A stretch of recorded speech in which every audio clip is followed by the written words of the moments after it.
Welcome back, everyone. Today's video is a true bombshell for the games industry. This is one of those things that can have true impact, so let me explain.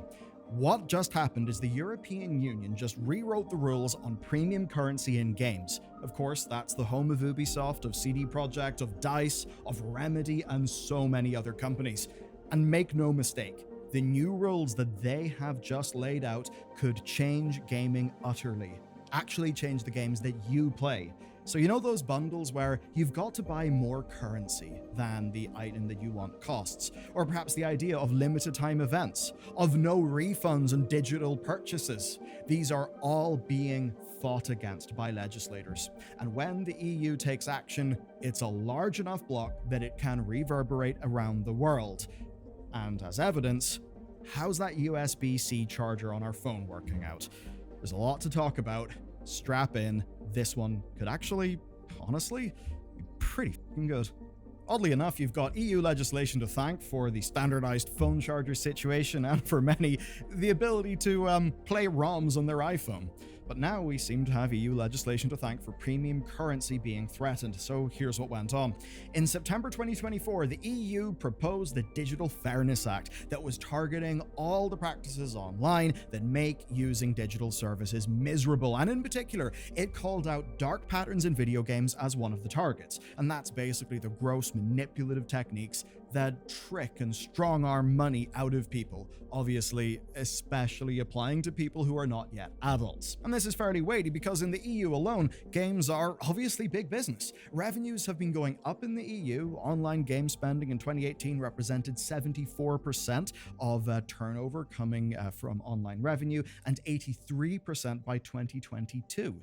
That's all of those fun, dark patterns actually working and getting digital currency money out of people. But those dark patterns target the most vulnerable people the most. And there's no one more vulnerable in the eyes of the law than children. Children who spend an average of €31 a month on online games, according to data from Video Games Europe.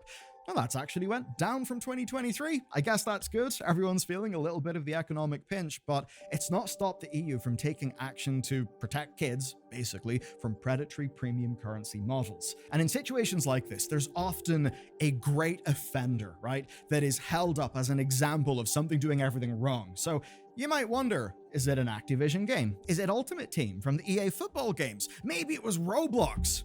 No, today, it's a game about horses. It's called Star Stable. You've probably never heard of it, but if this all does turn out good, we'll have the horse girls to thank. This is Star Stable Online. It comes from a Swedish developer called Star Stable Entertainment, and it is the game that may have just rewritten rules and monetization in the EU. So yeah, thanks, horse girls. Now, it turns out that Star Stable just uses all of the premium currency tactics in the book, which makes it a pretty awesome example, right? Especially because it is targeted at a younger audience. So in March 24, the Swedish Consumer Agency filed a complaint with the EU-wide Consumer Protection Cooperation Network. That's a mouthful. And that complaint alleged that Star Stable Entertainment were targeting children and using harmful commercial practices that breached EU consumer regulations.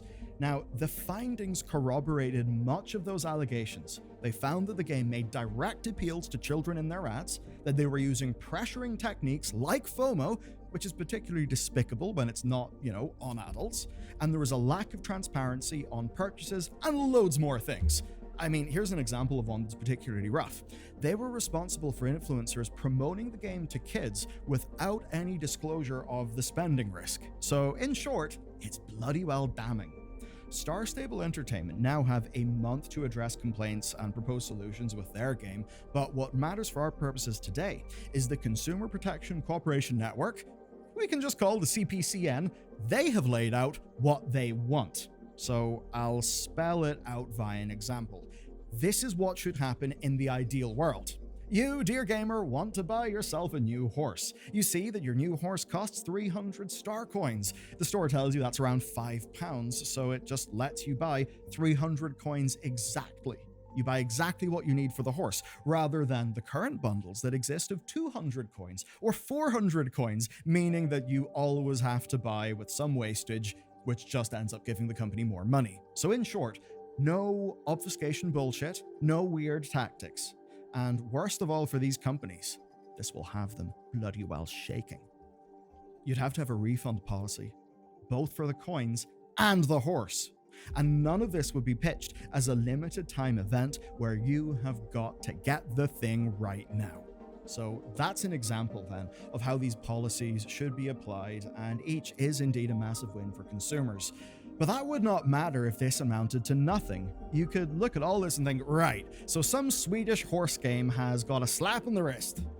No, it's more than that. This seems to have backbone. So here's the big important bit.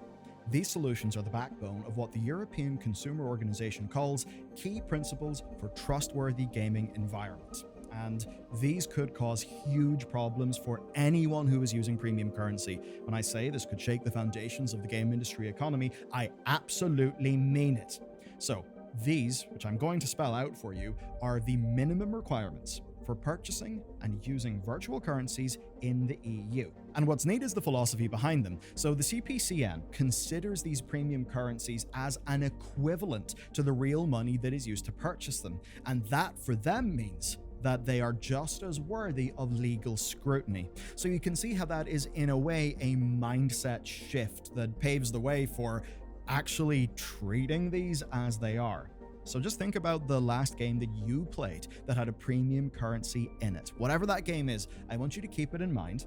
And with that in your mind, I'm now going to go through the various different practices that this targets. So, prices for premium currency packs that are a little more than the available product. So you've got to buy extra coins, extra gems, whatever it may be. Obfuscation of how much currency is worth by always pairing currency with other items or multiple currency options.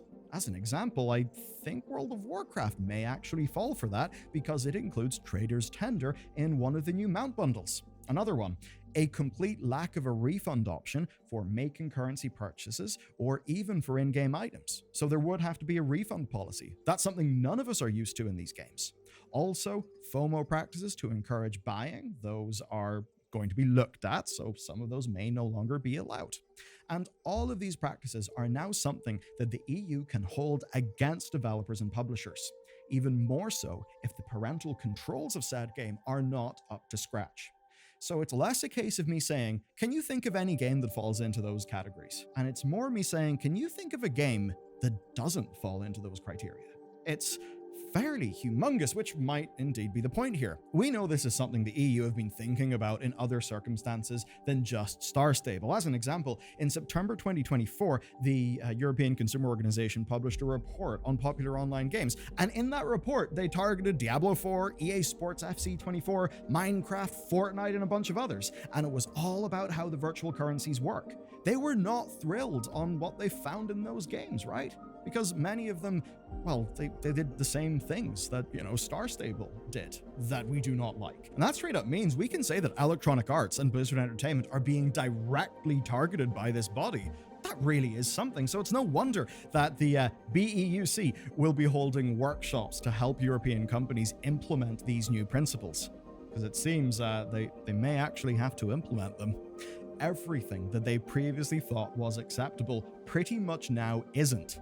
And that, here's the shocking thing, that's not my commentary.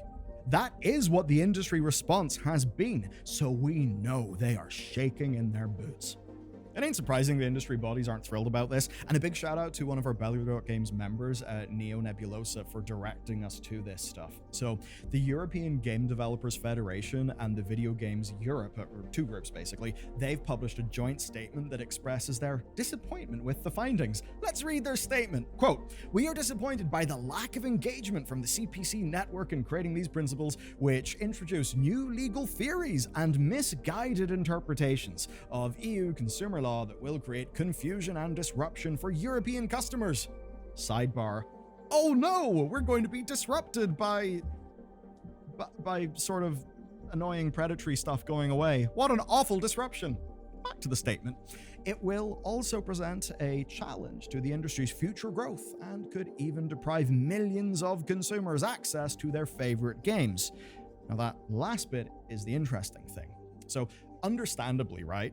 these groups, representing the most powerful players in the industry, did quite like things the way that they were. Change is dangerous, especially to the bottom line, and especially change like this. But in a way, they're not inherently wrong. It is true that audiences do actually understand premium currencies by and large right now, and when implementing currencies, these companies were following, their best legal guidance, and now that guidance has changed. I guess just like how so many phones had like a bespoke charging cable until the rules just changed in the middle of the game. So now they've got to get used to these new rules. And what'll sting is the impact on their bottom line. They're not wrong about the potential impacts of all of this. Now, big companies like Ubisoft can probably absorb the costs of any legal challenges or damage from rebuilding their premium currency systems. They'll probably spend a whole lot to try and figure out ways around these principles. As for smaller companies, well, they may not find that so easy. But where things will be dramatic is the group's final warning, because it's the most threatening one. It's the idea that players in the EU may just be locked out of video games. They'd say with a game like Overwatch, right? That they would simply choose to geo-restrict access to the game rather than change their monetization model, or to just continue the game as normal and risk EU lawsuits. It could just be they look at the EU and think, you know what, we make enough from the States and other countries, we really don't need them. That being said, the EU population is kinda huge. Overall GDP is obviously a very, very flawed metric, but as an example, right, just Googling this here in 2024, the EU's nominal GDP was about 17.9 trillion and 1/6 of global nominal GDP, which is quite a lot of money, and a hell of a lot of that GDP globally will be in other countries like, say, China, where a lot of these companies will not be able to go in and directly monetize. That could actually mean that they will feel the need to change. And in a way, there are two wolves inside me who are fighting, right? I suppose one of them is the pragmatic wolf. The other one is the almost like the last vestiges of some sort of libertarian idealism that says, let the market decide. If the gamers do not like the bad practices, the gamers shall not partake in them, and the market will solve the problem. And I wish that was true, but I feel there's almost a faux idealism in so much of that. Because these psychological hooks, these psychological triggers, they do actually work. We're in a world where you can very easily make, I think, some sound enough, philosophical arguments very much against regulation and all of that. And I totally get that. I'm fairly sympathetic towards that in many cases. But the thing is, we've also got to be pragmatic. And a part of that is being a bit humble about the human condition. And the fact of the matter is, these practices are not popular. People do not like them. Yet, people's behavior does continue, and these obviously are bad.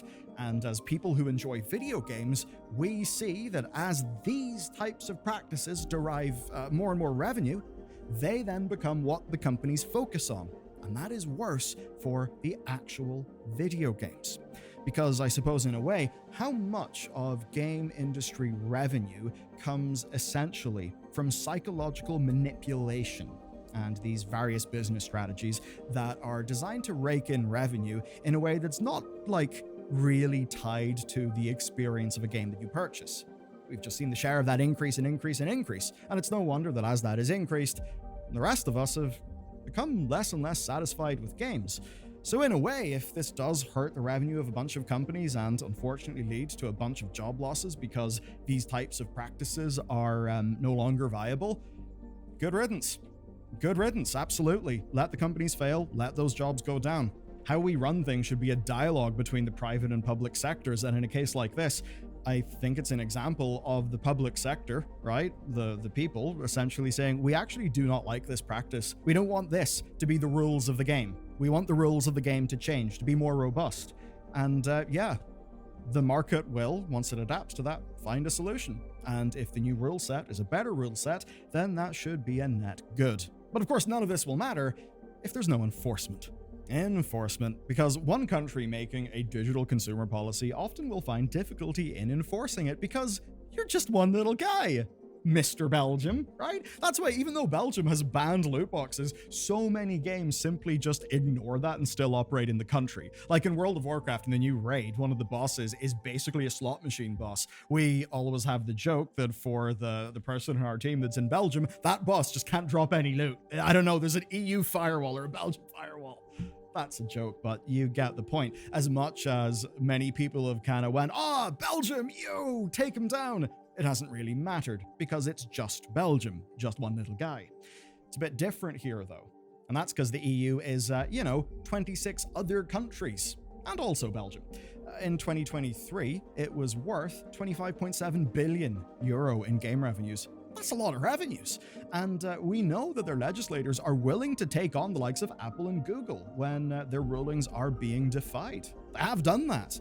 But more than that, the companies inside the EU are, part of a big global network, and that does mean that whenever USB-C cables become standardized in the EU, they then become standardized everywhere because of manufacturing limitations. I'm sure Apple would have loved to have continued just selling people Lightning adapters in the States, but ultimately they seem to have saw the way the wind was blowing and made the big change to USB-C.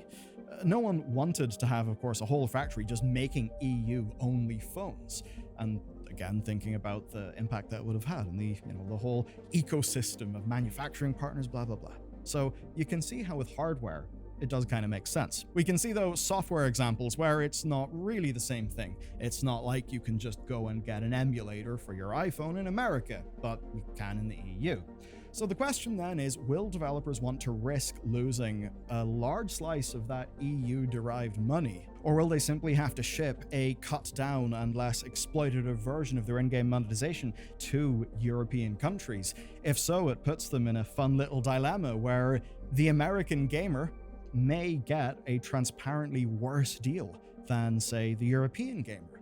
And then you can say, well, compare your store to mine.